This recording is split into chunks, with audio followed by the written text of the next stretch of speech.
I'm going to show you how to pick up for the shoulder edging. So I've counted out my 9 stitches, and that means I have to start right here in this hole. Pick up the stitch or insert your needle where the yarn makes a V shape.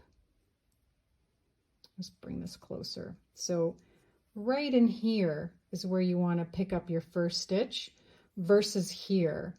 These upside down V's will not make for a seamless edge. You want to go here. So I'm going to start picking up my yarn here, making new stitches. There's 1. Here's my second. Again, going in where the yarn makes a V shape.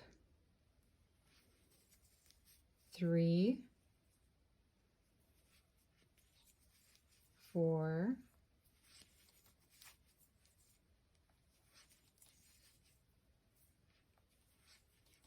7, 8.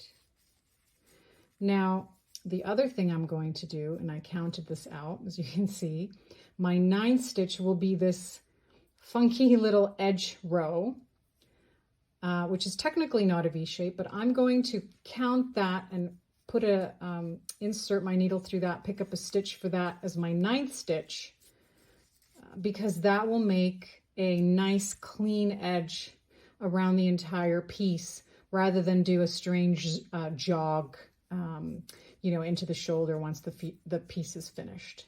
Once I do a couple rows, you'll see how this creates a very seamless pickup. This is the edge we've picked up.